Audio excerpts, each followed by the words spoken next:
It's a connect the dot episode, and this is connecting the dots of enslavement to social media. Something my girlfriend said this morning was about pay attention, about how the English language and other languages, I'm sure, are spell casting. You're using a lot of words that have multiple meanings, and sometimes the meanings are quite dark, and for simple little things in life can be quite nefarious and dark sounding words, right?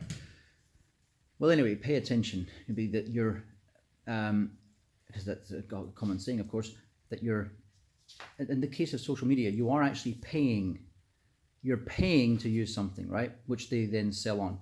So the social media, again, under the guise of being free, is something that is harvesting, just like the energy vampires and parasites of this world, the elitist parasites of this world are harvesting energy in different ways.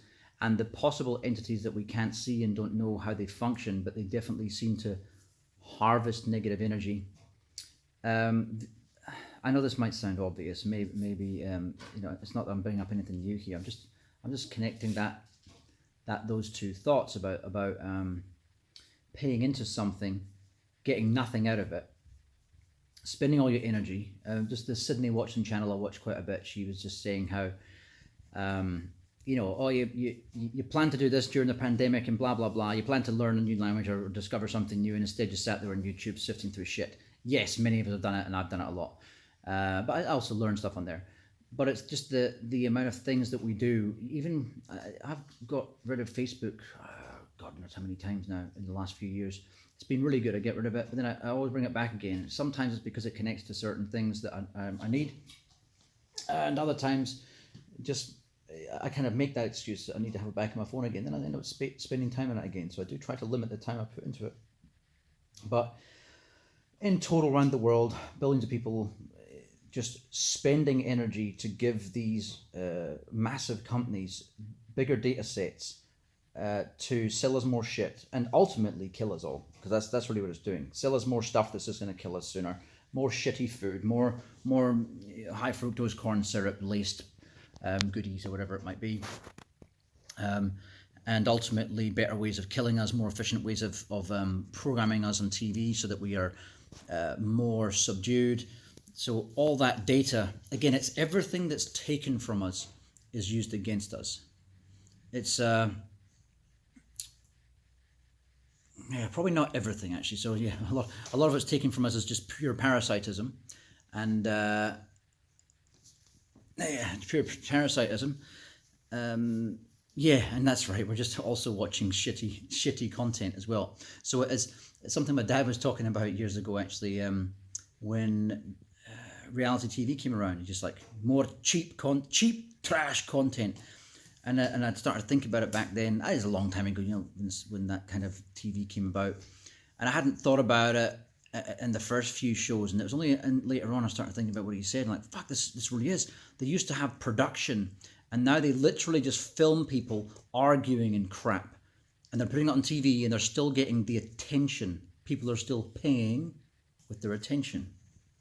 And this was obviously days before everyone's watching the internet, really. So, but this shitty content is kind of resurfacing now. Shitty content in music as well. A lot of people have done videos on this about how music has just become crapper and crapper and crapper.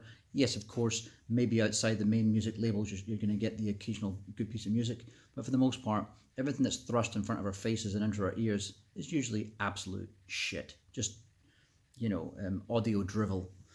So yeah, this energy harvested, besides giving them the lap of luxury, those that sit closer to the money supply generally, more, those the trickle down effect basically is an effect where, especially conservative people, corporate supporting conservative people, because they're corporate supporting lefties as well now, the corporate elite supporting lefties and corporate elite supporting righties, who talk about trickle down effect, right? Tories in the UK, for example. Anyway, this trickle down effect tends to be a case where these if you look at it like a pyramid system, because that's what effectively it is when they talk about a trickle down effect, is it's trickling down the pyramid. Only there's gutters about 1/3 way down to catch all the water and pump it back up to the top again. That's what's happening at the moment. And this is what I'm kind of getting at here. This this energy harvesting that they do from us in a number of ways, whether it's bombing people in third world nations, whether it's spreading the hate to manufacture the consent so that people in countries that let's take the UK and the America versus the Middle East, people who have nothing really to do with each other than the people who were kind of intentionally brought over to sort of have a hate figure, you know, and it was quite. We'll get into that, but basically, let's look at the Iraq War, for example. Hajis, sand niggers, all those kind of words they would use. These kind of redneck folk that were not even just rednecks, just anyone who was like for the military man. They're trying to take our freedoms, and those people hadn't even, before 9/11, those people hadn't even been to America. They didn't have any terrorist attacks. None of that happened. And of course, that's why 9/11 had to happen, because it was starting to look a little bit ridiculous. There was no terrorist attacks. So cue a situation that was most likely completely contrived by the powers that be. And that's not even the government. That's the people above the government. So all these energies, whether it's a child dying in Iraq, and her parents having to suffer, something's feeding off that. No energy goes to waste. It doesn't get, gets transformed. Energy gets transformed. It doesn't get transformed somewhere good. It gets transformed into some new type of negativity when they're harvesting all this negative energy. And it's the same on social media in the grand scheme of things. All this time, attention that could be otherwise put towards you learning a language, building a tree house, whatever the hell it is, finishing your house off. I mean, think of the amount of tasks around your house that you didn't do because you watched another video on YouTube like this one. But something that's not going to help you in any way. It's not going to help you discover yourself, analyze yourself. Just take stock of life and think, oh, actually, make you spark a thought that relates to your actual life and improvement of your life. But just more, nothing's wrong with entertainment. If it's quality entertainment, this is something I'm kind of getting more respect for now. If people have put a lot of effort into something, like not like this, if people have put a lot of effort into making some kind of movie and it's a fantasy thing, as long as you're not spending 24 hours a day just looking at fantasy movies, then that would be a worthless life. As long as it's just like, okay, I've done this, I've done that, I've done this today, right? I've done a bit of things. Every day I set out to do one thing new. Let's say it's 1 hour towards something. Even if I'm feeling pretty sick, I'll spend half an hour towards something. Right, now I deserve to kick back and watch your favorite comedy show, whatever it might be, right? Nothing wrong with that. It's just blobbing out. You need to do that to disengage, But when you get totally engrossed in it's things that are addictive. Any addiction, if you just start sitting there smoking meth all day, you'll just get nothing done and you'll go round in circles, and then your life will become horrible because everything around you you look at a meth head or tweaker's car, right? Their car's usually a pigsty. Not all, some are clean, but usually they're pigsty people. And then that's where their life gets worse and worse and worse because the junk around them makes things get more yucky energy. So all the energy in your life becomes negative and seedy, and nothing everything starts to degrade around them, right? Including their mental state. So with the mass gravitation of attention towards these social media platforms, which again are being used against mankind, even if you get, let's say, 10% of society all enlightened and they work towards doing things better, having a better life, that's all very, very well and good. But the information and the attention and the naivety and useful idiocy of those other percentage of the cattle, not only will the data from them be used to enslave that 10% who otherwise would have been free if it wasn't for the dumb class, right? But also they will be the ones who are indoctrinated easily, the ones who become the useful idiots, the ones who cheer on the bombing the families in Iraq because manufactured consent. There was manufactured consent that basically convinced them through very weak arguments to not even bother looking at the argument of the other side, or even looking at the reality of the other side, even jumping on a fucking plane and checking something out. I had a guy at work yesterday, just something we noticed. We were all talking about COVID, and the ages range between 20 and I'll be the oldest, 43, and just the attention span of not the attention span, the what people think about the lockdown. So for the CEO of the company, a really good friend of mine, he was talking about stuff like, oh well, if the conspiracy theories are true, he wasn't saying he doesn't believe them. He wasn't saying he believes them. He just says if the conspiracy theories were true, there's a rational human being. He definitely doesn't believe a lot of the things that I believe, but he doesn't disbelieve them.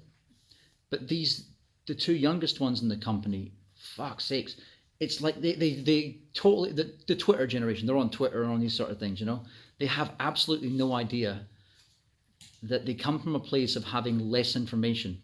Very smart guys, by the way, not young and dumb, young and very smart. But it just shows you that across all age groups, whether you woke up to life or not, it's got nothing to do with your intelligence levels, really. It's got to do with your willingness to accept that you might not have all the answers. That's it, really. Because I've seen guys who are pretty dumb who are red pilled. I've seen guys who are most guys are fairly smart though, probably above average generally. But there's a lot of exceptions. People that they wake up, and they're not people that are spending copious amounts of time. I find they're not people that are spending copious amounts of time doing one thing, like always on Twitter, and then the other half the day. The waking day is spent watching movies or playing video games. That's why I started playing a lot less video games years ago when I was playing things like Nintendo 64 and stuff. I'd spend hours on those sort of things. A few years later, I did the same again, and I noticed what a waste it was to be sitting on Call of Duty, one of the earlier ones. This is quite how long ago now. Last time I played that was probably 10 years ago, right? The Ghost one or something like that. Anyway, the belief that I always go back to with video games is that let's say there's a few hundred people making these games. The video game Grand Theft Auto, a lot of my friends in New Zealand used to love playing that game. It's an Edinburgh company from Scotland, most popular video game in the world. I think that company's only got a couple of hundred people, and look what they're pumping out. So they're spending thousands of hours per person across hundreds of people. So they're spending tens of hundreds of thousands of hours to create these video games. And then if you multiply the amount of time that people are pumping into them through their attention, it is going to be probably hundreds of millions, if not a billion hours, because you've got to, all those people multiplied by time. Let's say people spend weeks and weeks on one game. Quite easy to do for something like Grand Theft Auto. You could reach the billions of hours with, let's say, even 100 million people playing a game. Or 10 million people playing a game, you could reach it within a few months or a year. So that's an incredible amount of energy harvested for what purpose? I'm pretty sure on these game servers that they have, they're harvesting the energy off that as well. Probably for military, I would say. But because you think about it, getting back to the energy is not destroyed, it's only converted, right? Well, that kind of energy, giving your attention to something, and your something you could otherwise be doing something else, your brain activity is going, so it's not like if you're not moving your body, you're not exerting energy. If you use your brain quite a lot, you'll notice you get just as hungry as you do when you're using your body.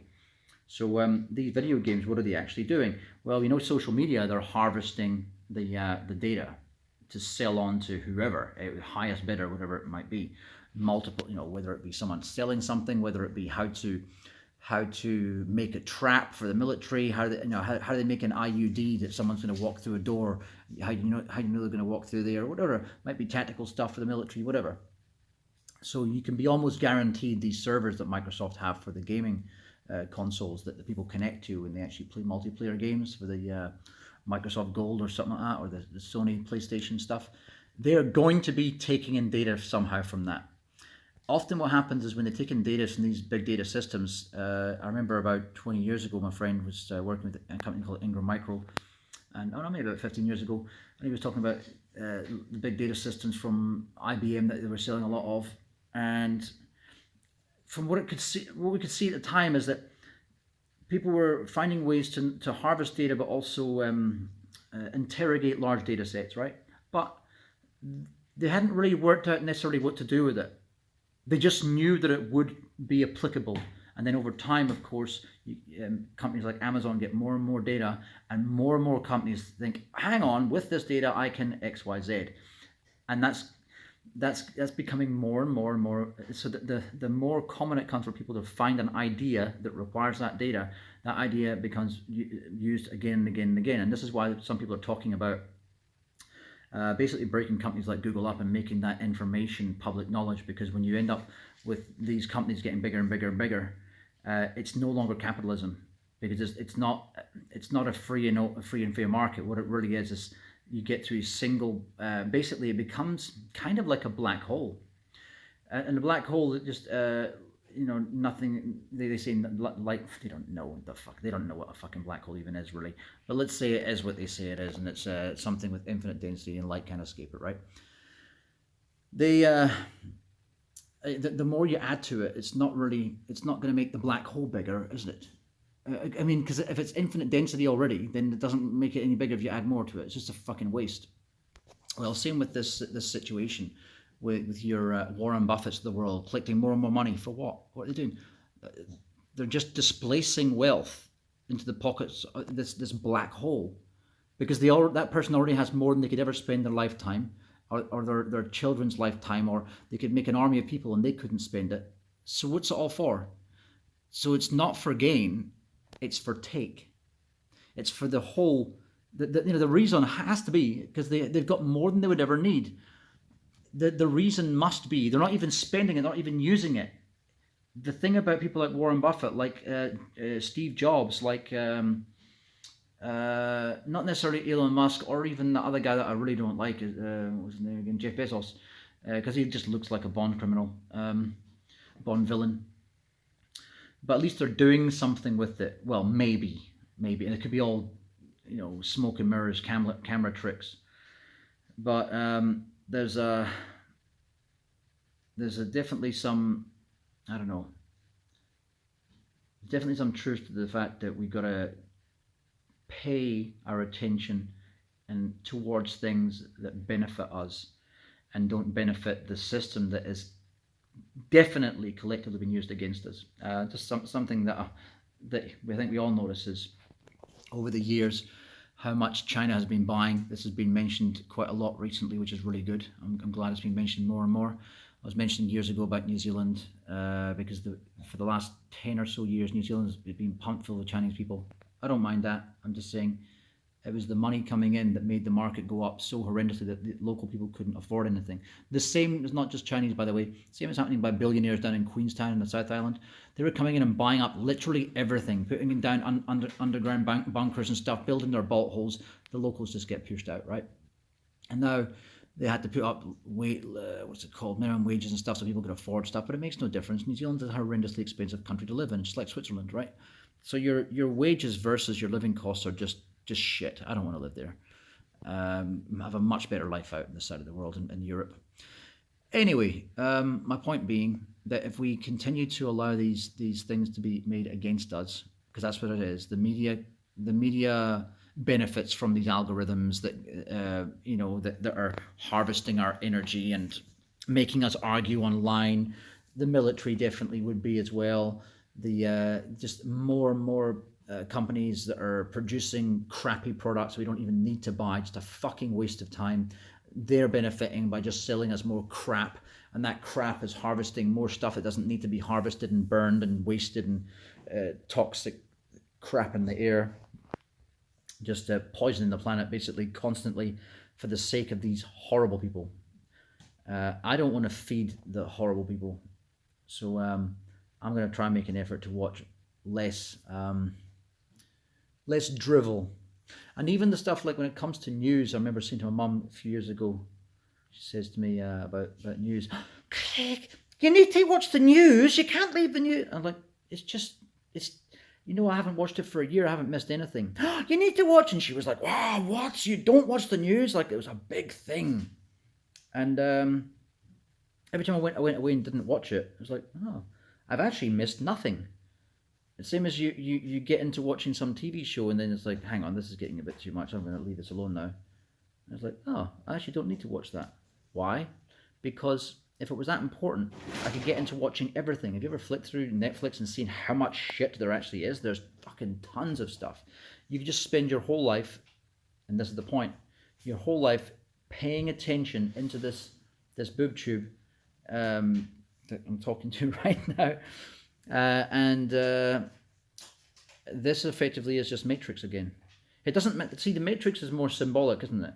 It doesn't. We may never get to the point of really being suckered into a simulation, although I doubt it. I think we will. But even if we don't, it doesn't make a difference. If you're sitting there glued to a screen all day, or glued to your phone all day, playing Pokemon, jumping off a cliff, chasing a fucking Pokemon monster, wherever it is, or a little whatever you're doing.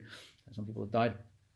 You are not living the life that was the life that you could be living, that is probably more fruitful for you from an energy point of view and from a life experience point of view. Because if this life's a test, or if this life is just through maybe not so much a test as a kind of meal of experience. And you go through life, and instead of having that meal of experience, you've had no sustenance, you've been sitting there watching a video game, you leave like Gollum, like, oh, I'm ready to move on to my next thing, and you probably just get sucked back into this thing again, and right, have another go, let's see if we can crack him down to nothing so we can really tear his soul apart. Anyway, just a maybe, I don't know, that's probably a possibility, maybe it's all wrong, but it's definitely not good to, fuck it, I'm rambling now, bye.